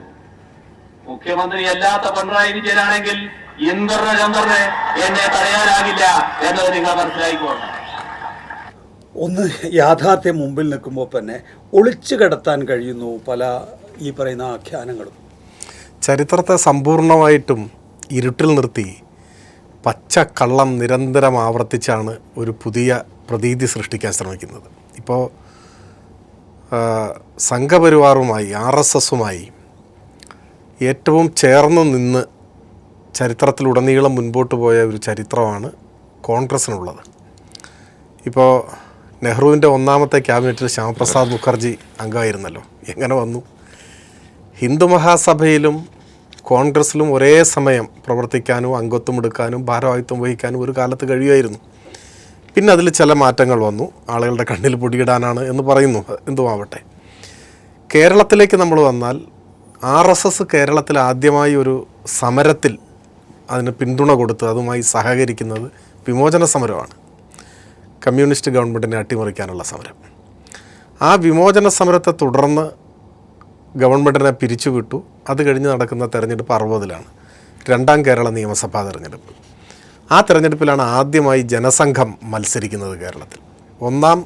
57-ലെ തെരഞ്ഞെടുപ്പിൽ മത്സരിച്ചില്ല അവർ. 60-ലെ തെരഞ്ഞെടുപ്പിൽ രണ്ടാം കേരള നിയമസഭാ തെരഞ്ഞെടുപ്പിൽ മത്സരിക്കുന്നത് തന്നെ എല്ലാ മണ്ഡലങ്ങളിലും ഇല്ല. അന്ന് ദീനദയാൽ ഉപാധ്യായ ഇവിടെ വന്ന് ആദ്യ മത്സരം എന്ന നിലയ്ക്ക് ഒരു 4 മണ്ഡലം തിരഞ്ഞെടുക്കുക ചെയ്ത്. അതാണ് പട്ടാമ്പിയും അണ്ടത്തോടും അതുപോലെ തന്നെ ഗുരുവായൂരും കോഴിക്കോടും, ഇങ്ങനെ 4 മണ്ഡലം തിരഞ്ഞെടുക്കുന്നത്. സ്ഥാനാർത്ഥികളെയും പ്രഖ്യാപിച്ചു, പ്രചരണവും ആരംഭിച്ചു. ഒരു ഘട്ടം പ്രചരണം പിന്നിട്ടപ്പോഴാണ് കേരളത്തിലെ കോൺഗ്രസിൻ്റെ അന്നത്തെ ഏറ്റവും മുതിർന്ന നേതാക്കൾ ദീനദയാൽ ഉപാധ്യായെ നേരിട്ട് കണ്ട് അദ്ദേഹത്തോട് ചർച്ച ചെയ്യുന്നത്, ഞങ്ങളുടെയും നിങ്ങളുടെയും ലക്ഷ്യം ഒന്നാണ്, EMSനെ തോൽപ്പിക്കണം, പിന്നെ നമ്മൾ എന്തിനാണ് രണ്ടായി നിൽക്കുന്നത്, ഇതാണ് ചർച്ച. അതിനെ തുടർന്നാണ് പ്രഖ്യാപിച്ച് പ്രചരണം പകുതിയായ സ്ഥാനാർത്ഥി പട്ടാമ്പിയിൽ മാധവൻ നായരെ പിൻവലിച്ച് കോൺഗ്രസിൻ്റെ സ്ഥാനാർത്ഥിക്ക് പിന്തുണ കൊടുക്കുകയാണ് ചെയ്യുന്നത്. ജനസംഘം കോൺഗ്രസിൻ്റെ സ്ഥാനാർത്ഥിക്ക് പിന്തുണ പ്രഖ്യാപിച്ച് അതിനെ സംയുക്ത സ്ഥാനാർത്ഥിയായി മാറ്റി. ആ തെരഞ്ഞെടുപ്പിൽ പട്ടാമ്പിയിലെ കമ്മ്യൂണിസ്റ്റ് പാർട്ടിയുടെ സ്ഥാനാർത്ഥിയാണ് EMS. EMSനെ തോൽപ്പിക്കാൻ 60-ൽ പട്ടാമ്പിയിൽ ഒരുമിച്ച് പ്രവർത്തിക്കുകയും ഒരുമിച്ച് സ്ഥാനാർത്ഥി അവതരിപ്പിക്കുകയും ചെയ്തവരാണ് കോൺഗ്രസും RSSും. EMSനെ വിജയിച്ചു, അത് ചരിത്രമാണ്. ഒരു ദശാബ്ദം കഴിയുമ്പോഴാണ് 71-ൽ പാർലമെൻറ്റ് തെരഞ്ഞെടുപ്പിൽ AKGയെ തോൽപ്പിക്കാനും ഇതേപോലെ RSSും കോൺഗ്രസും പരസ്യമായിട്ട്, ഞാൻ രഹസ്യമായ ധാരണകളല്ല പറയുന്നത്, ഇതൊക്കെ പരസ്യമാണ്, പാലക്കാട് ആ പ്രാവശ്യം സ്ഥാനാർത്ഥി കോൺഗ്രസിൻ്റെ അല്ല RSSൻ്റെയാണ്. കോൺഗ്രസ് പിന്തുണയ്ക്കുകയായിരുന്നു. പട്ടാമ്പിയിൽ കോൺഗ്രസിനെ RSS പിന്തുണയ്ക്കുകയായിരുന്നു. അവിടെ ഒരുമിച്ച് മത്സരിച്ചു, ഒറ്റ സ്ഥാനാർത്ഥി AKGയെ പരാജയപ്പെടുത്താൻ. പക്ഷേ അവിടെയും AKG വിജയിച്ചു. അതിൻ്റെ തുടർച്ചയാണ് നമ്മൾ ഈ 91-ൽ കുപ്രസിദ്ധമായ കോലീബി സഖ്യം എന്നൊക്കെ പറയുന്നത്. വടകരയിലും ബേപ്പൂരും കഴിഞ്ഞ ദിവസമാണ് KP ഉണ്ണികൃഷ്ണൻ മരിച്ചത്. ഇവിടെയെല്ലാം സംയുക്ത സ്ഥാനാർത്ഥിയാണ്, കോൺഗ്രസിൻ്റെയും BJPയുടെയും ലീഗിൻ്റെയും സംയുക്ത സ്ഥാനാർത്ഥിയാണ്. ഇതിങ്ങനെ തുടർന്നു പോകുന്ന അനുഭവങ്ങൾ പലതും നമ്മുടെ മുൻപിലുണ്ട്. പരസ്യമായി ഇത്തരം മത്സരങ്ങളോടൊപ്പം രഹസ്യമായി ഞങ്ങൾക്ക് ഇങ്ങനെയുള്ള ധാരണകൾ ഒരുപാട് മണ്ഡലങ്ങൾ ഉണ്ടായിരുന്നു എന്നാണ് KG മാരാർ അദ്ദേഹത്തിൻ്റെ ആത്മകഥയിൽ കൃത്യം വ്യക്തമായിട്ട് കാര്യങ്ങളൊക്കെ പ്രതിപാദിക്കുന്നത്. ഈ ഒരു ബന്ധം എന്ന് വെച്ചാൽ നെഹ്റുവിൻ്റെ ഗവൺമെൻറ്റിൻ്റെ കാലഘട്ടം മുതലുള്ള ഒരു ബന്ധം ഏറിയും കുറഞ്ഞു രാജ്യവ്യാപകമായിട്ടുണ്ട്. അത് കേരളത്തിൽ അതിൻ്റെ വളരെ പ്രകടമായ കുറേ തെളിവുകളും നമ്മുടെ മുൻപിലുണ്ട്. അതിൻ്റെ തുടർച്ചയായിട്ട് വേണം നമ്മൾ കാണാൻ. നമ്മുടെ പ്രതിപക്ഷ നേതാവ് RSSൻ്റെ രണ്ടാമത്തെ സർസംഘചാലകൻ എന്ന് വെച്ചാൽ ഇന്ത്യ കണ്ട എക്കാലത്തെയും വർഗീയവാദികളിൽ ഏറ്റവും മുമ്പനായിട്ടുള്ള ഗോൾവാൾക്കറുടെ ജന്മശതാബ്ദി ഉദ്ഘാടനം ചെയ്യാൻ വേണ്ടി RSS ക്ഷണിക്കുന്നത് കോൺഗ്രസ് നേതാവായ പ്രതിപക്ഷ നേതാവിനെയാണ്. ഒരു സങ്കോചവും കൂടാതെ അദ്ദേഹം അവിടെ പോയി ഉദ്ഘാടനം ചെയ്ത് ഗോൾവാൾക്കറെ പുകഴ്ത്തി പ്രസംഗിക്കുകയാണ്. ഇപ്പോഴും അത് ചോദിക്കുമ്പോൾ പ്രതിപക്ഷ നേതാവ് പറയുന്നത് ഞാൻ ഏതൊരു പുസ്തക പ്രകാശനത്തിനും, അതല്ലല്ലോ കഥ, പുസ്തക പ്രകാശനം വേറെ, അത് വേറെ ചർച്ച ചെയ്യാം. ഇത് ഗോൾവൾക്കറുടെ ജന്മശതാബ്ദി ഉദ്ഘാടനം ചെയ്യാൻ പ്രതിപക്ഷ നേതാവ് നേരിട്ട് പോകുന്നു RSSൻ്റെ വേദിയിൽ. അപ്പോൾ KPCC പ്രസിഡൻ്റായിരുന്ന നേതാവ് പറയുന്നു, RSSൻ്റെ ശാഖയ്ക്ക് കാവൽ നിന്നിട്ടുള്ളവരാണ് തങ്ങൾ. പരസ്യമായിട്ട് പറയല്ലേ. RSSൻ്റെ ശാഖയ്ക്കെതിരായിട്ട് പലയിടങ്ങളിലും പ്രതിഷേധം വന്നിട്ടുണ്ട്. കാരണം നാട്ടിലെ സമാധാന അന്തരീക്ഷം തകർക്കും, അതുകൊണ്ട് നമ്മുടെ നാട്ടിൽ ഇത് വേണ്ട തുടങ്ങിയിട്ടുള്ള അഭിപ്രായങ്ങൾ പല ഘട്ടത്തിലും വന്നിട്ടുണ്ട്. അത്തരം ഘട്ടത്തിൽ ഇവർക്ക് വേണ്ട സംരക്ഷണവും ഇതിനെ ചോദ്യം ചെയ്യുന്നവരെ അടിച്ചൊതുക്കാനും കോൺഗ്രസ് തീരുമാനമെടുത്ത് റിക്രൂട്ട് ചെയ്ത ആളുകൾ പോയി എന്നുള്ളതാണ് KPCC പ്രസിഡന്റ് അന്ന് വെളിപ്പെടുത്തിയിട്ടുള്ളത്. അദ്ദേഹം തന്നെ പിന്നെ പറഞ്ഞിട്ടുണ്ട്, BJPയിലേക്ക് പോകണം തോന്നിയാൽ ഞാൻ പോവും, പരസ്യമായിട്ട് പറഞ്ഞിട്ടുണ്ട്. ആരാ ചോദിക്കാൻ, എനിക്ക് ആരെ ബോധ്യപ്പെടുത്തണമെന്നൊക്കെ അദ്ദേഹം ചോദിച്ചിട്ടുണ്ട്. അപ്പോൾ ഇതെല്ലാം നമ്മുടെ മുൻപിലുള്ള ചരിത്ര യാഥാർത്ഥ്യങ്ങളാണ്. ഇവർ പൊതുവിൽ യോജിച്ചു പോവുകയും മുഖ്യ ശത്രുവായി ഇടതുപക്ഷത്തെ കമ്മ്യൂണിസ്റ്റുകാരെ കാണുകയും ചെയ്യുന്നു. കമ്മ്യൂണിസ്റ്റുകാരെ തോൽപ്പിക്കാൻ ഏത് സന്ധിയും നടത്താൻ കോൺഗ്രസും വ്യത്യസ്ത സ്വഭാവത്തിലുള്ള വർഗീയതകളും ഒരു കാലത്തും മടിച്ചിട്ടില്ല. ഇപ്പോൾ അതിന് പുതിയൊരു നരേഷൻ ഉണ്ടായിക്കൊണ്ട് വന്നിരിക്കുകയാണ്. ഈ വളരെ നിഷ്കളങ്കരായിട്ടുള്ള ആളുകളെ പറ്റിക്കുന്ന തരത്തിലുള്ളതാണ് ഇപ്പോൾ നിങ്ങൾ പറഞ്ഞ ഒരു നരേഷൻ കൊണ്ടുവന്നത്. ഇപ്പോൾ കാരശ്ശേരി മാഷ് പറഞ്ഞതായിട്ട് കണ്ടു, ഈ തെരഞ്ഞെടുപ്പിൽ കൂടി തോറ്റാൽ കോൺഗ്രസ്സുകാരെല്ലാം BJPയിലേക്ക് പോകുന്നു. തോൽക്കാതെ തന്നെ പോകുന്നുണ്ട്, തോൽക്കണം എന്ന് നിർബന്ധമൊന്നുമില്ല. കോൺഗ്രസും BJPയും പരസ്പരം അങ്ങോട്ടും ഇങ്ങോട്ടുമൊക്കെ എളുപ്പത്തിൽ പോകാൻ പറ്റുന്ന ഒരു നിലയിൽ വന്നിരിക്കുന്നു. ഒരു ഡസൻ മുഖ്യമന്ത്രിമാരല്ലേ, ഏതെങ്കിലും ഒരാളോ ഏതെങ്കിലും ഒരു പഞ്ചായത്ത് കമ്മിറ്റി മെമ്പറോ ഒന്നും പോകുന്നൊന്നും അല്ല പ്രശ്നം. ഒരു ഡസൻ മുഖ്യമന്ത്രിമാർ BJPയിൽ നിന്ന് പോയിരിക്കുന്നു. ഇന്ന് BJPയുടെ പാർലമെൻറ്റിലെ ഭൂരിപക്ഷം അംഗങ്ങളും പഴയ കോൺഗ്രസ്സുകാരായിട്ടുള്ളവരാണ്. അപ്പോൾ ഞാൻ പറഞ്ഞു വന്നത്, ഈ തെരഞ്ഞെടുപ്പിൽ ഏത് വിധേനയും ജയിച്ചു വരണം, അതിന് ഏത് ഹീനമാർഗവും സ്വീകരിക്കാം എന്ന നിലയിലേക്ക് UDF എത്തി, അതിൻ്റെ നേതൃത്വം എത്തി. പച്ച കള്ളം പറഞ്ഞ ആളുകളെ തെറ്റിദ്ധരിപ്പിക്കാൻ, ചരിത്ര യാഥാർത്ഥ്യങ്ങളെ മറച്ചു വയ്ക്കാൻ, യാതൊരു നീതീകരണവുമില്ലാത്ത നിലയിൽ ഈ നുണപ്രചാരവേല നടത്തി ഒരു പ്രതീതി സൃഷ്ടിക്കാനാണ് ഇപ്പോൾ ശ്രമിച്ചുകൊണ്ടേയിരിക്കുന്നത്. ഇപ്പോൾ നിങ്ങൾ നോക്കൂ, കേരളത്തിൽ നേരിടുന്ന അവഗണനയാണ് ഇപ്പോൾ പ്രിയപ്പെട്ട സഖാവ് രാജീവ് പറഞ്ഞത്.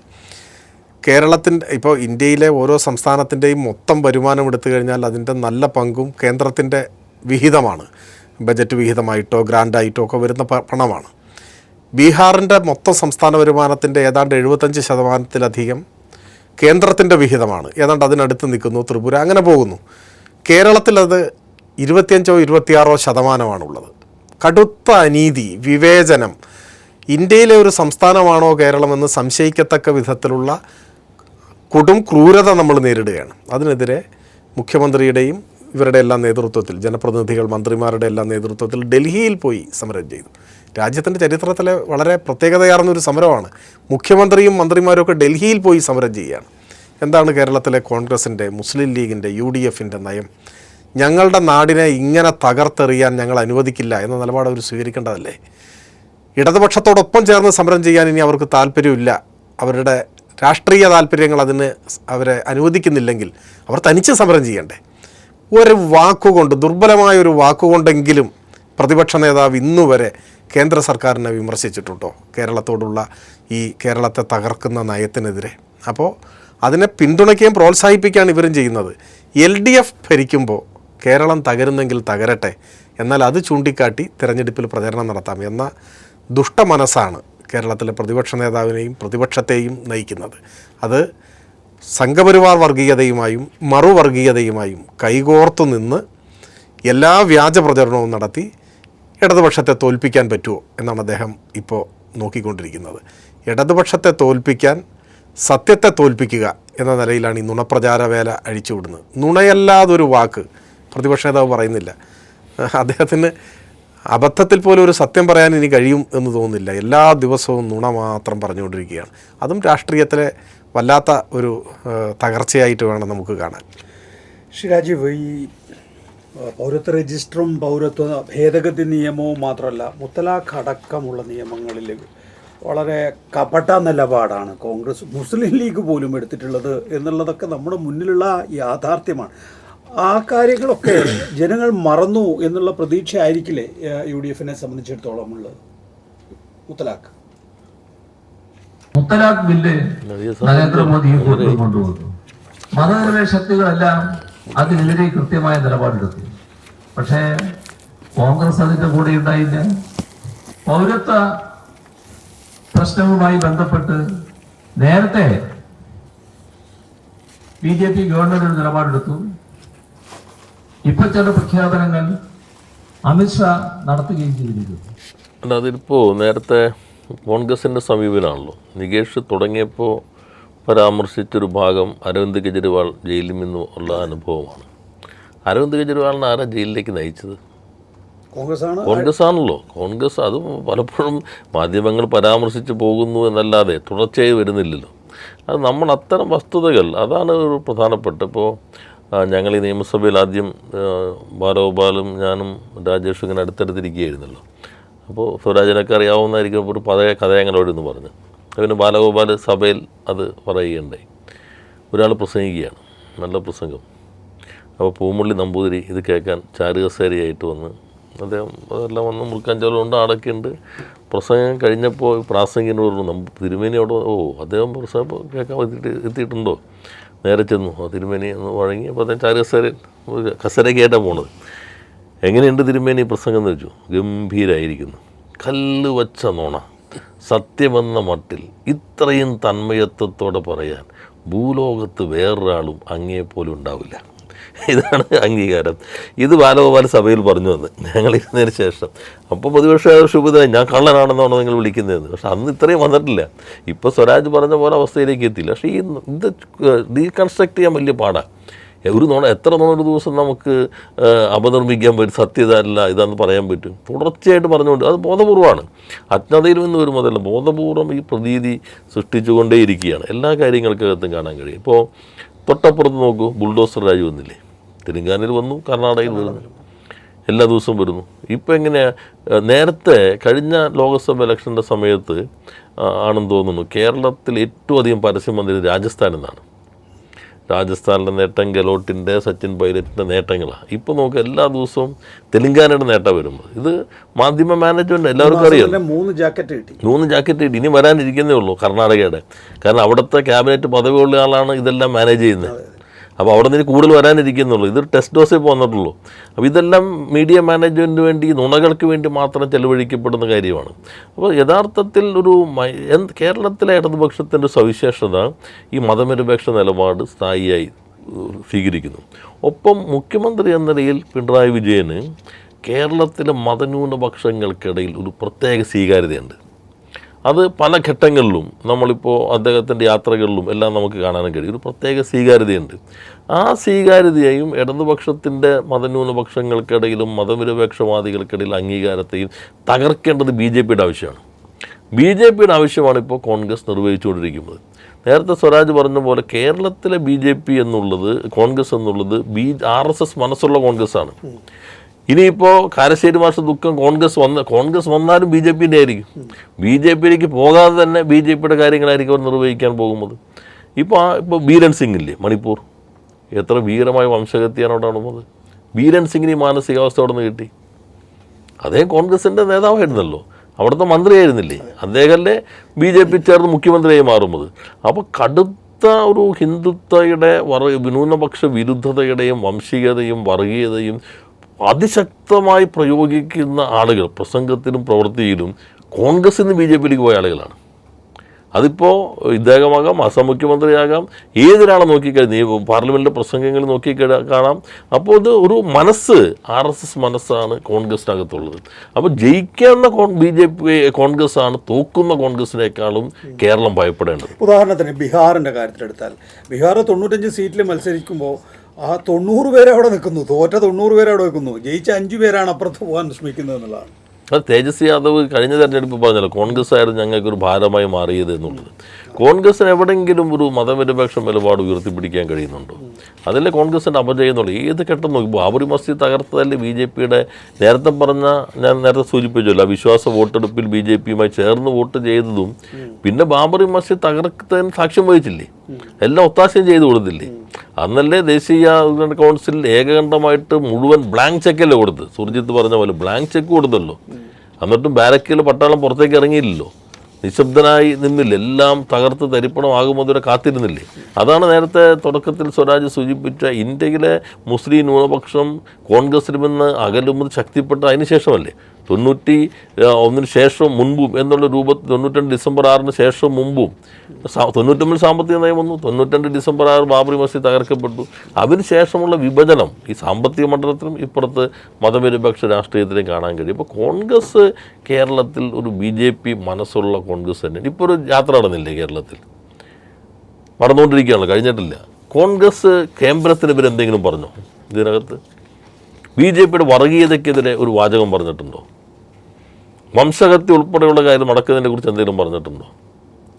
അപ്പോൾ ഏതെങ്കിലും ഒരു അറിയാതെ അബദ്ധത്തിൽ പോലും ഒരു BJP വിരുദ്ധ വാക്ക് പോലും വീഴാതിരിക്കാൻ എത്ര സൂക്ഷ്മ ജാഗ്രതയാണ്. പ്രസിഡന്റ് ഇവിടെ ആദ്യമായി വന്നപ്പോൾ അദ്ദേഹം BJPയുടെ നിലപാടുകാരനല്ല എന്നുള്ള സർട്ടിഫിക്കറ്റ് കൊടുക്കുകയും ചെയ്തിട്ടുണ്ട്. അതെ, കാരണം ഇവരെല്ലാം ശരിയായി BJP നിലപാടിവിടെ നിൽക്കുമ്പോൾ അദ്ദേഹത്തെക്കാളും ഉറച്ച BJP ആശയമുള്ള ആളുകളല്ലേ ഇവർ നിൽക്കുന്നത്.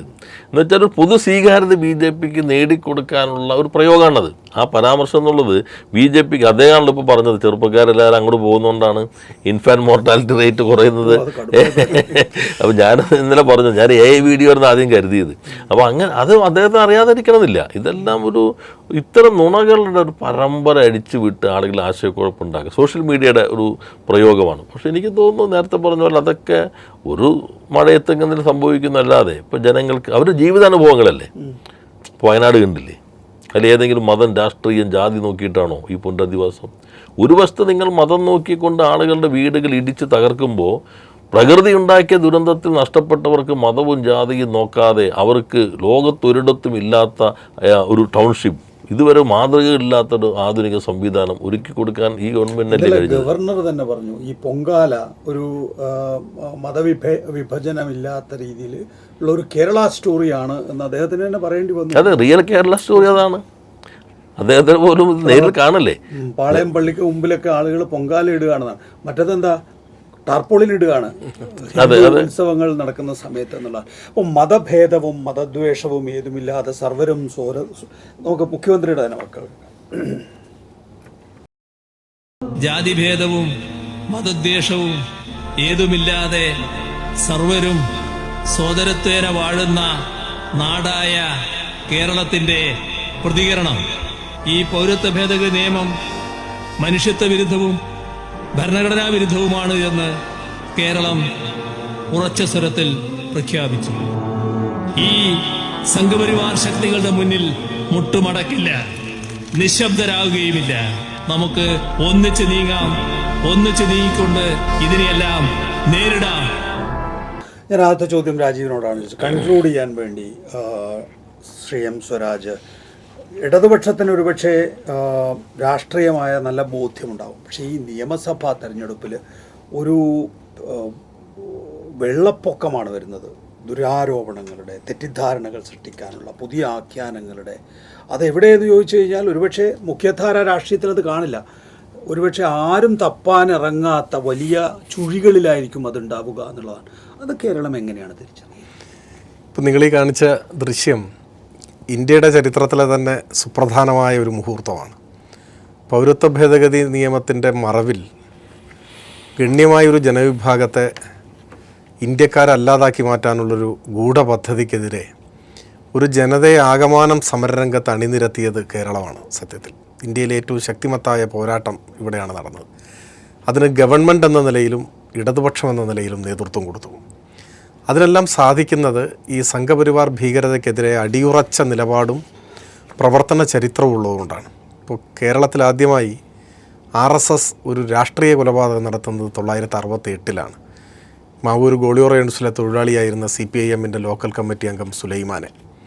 അവിടെ മുതൽ ഇങ്ങോട്ട് നൂറുകണക്കായ കമ്മ്യൂണിസ്റ്റുകാരെ കൊന്നു RSS. ത്യാഗനിർഭരമായ വീരസാഹസികമായ പ്രതിരോധവും നടന്നു. ആ ഏറ്റുമുട്ടി പിടിച്ചു കെട്ടിയതാണ് കേരളത്തിൽ RSSനെ, വർഗീയ ശക്തികളെ.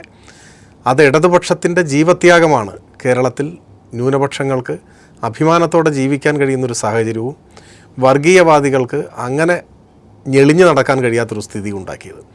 പക്ഷേ നിങ്ങളിപ്പോൾ ഇവിടെ സൂചിപ്പിച്ച പോലെ ഒരു നിയമസഭാ തെരഞ്ഞെടുപ്പിൻ്റെ തൊട്ടു മുൻപിൽ ഈ മഹത്തായ നാടിൻ്റെ ചരിത്രവും കേരളത്തിലെ രാഷ്ട്രീയ സംഭവവികാസങ്ങൾ, അനുഭവങ്ങൾ നമ്മൾ പിന്നിട്ട വഴികളൊക്കെ ബോധപൂർവം മൂടി വെച്ച് യാഥാർത്ഥ്യവുമായിട്ട് പുലബന്ധം പോലും ഇല്ലാത്ത ഒരു പ്രതീതിയുടെ ലോകം സൃഷ്ടിക്കുകയാണ്. വ്യാജ പ്രചാരവേല, ജനങ്ങളെ തെറ്റിദ്ധരിപ്പിക്കാൻ ഉദ്ദേശിച്ചുകൊണ്ടുള്ള, ഇപ്പോൾ കനകോലുവിനെ പോലെയുള്ള തെരഞ്ഞെടുപ്പ് മാനേജർമാരെ ഉപയോഗിച്ച് കോടികൾ ചെലവഴിച്ച് മാധ്യമങ്ങളെ മാനേജ് ചെയ്യാൻ വേണ്ടിയിട്ട് തെലങ്കാന സർക്കാർ മുതലുള്ള കോൺഗ്രസ് സർക്കാരുകളുടെ ഖജനാവിലെ പണം കൊടുത്ത് പരസ്യരൂപത്തിൽ സ്വാധീനിച്ച്, നിങ്ങൾ പറഞ്ഞ പോലെ ഒരു വെള്ളപ്പൊക്കമെന്നോ ഒരു പ്രളയം എന്നൊക്കെ പറയാൻ കഴിയുന്ന നുണയുടെയും തെറ്റിദ്ധാരണാജനകമായ പ്രചരണങ്ങളുടെയും ഒക്കെ ഒരു വലിയ പ്രളയം സൃഷ്ടിക്കാനാണ് ശ്രമിച്ചുകൊണ്ടിരിക്കുന്നത്.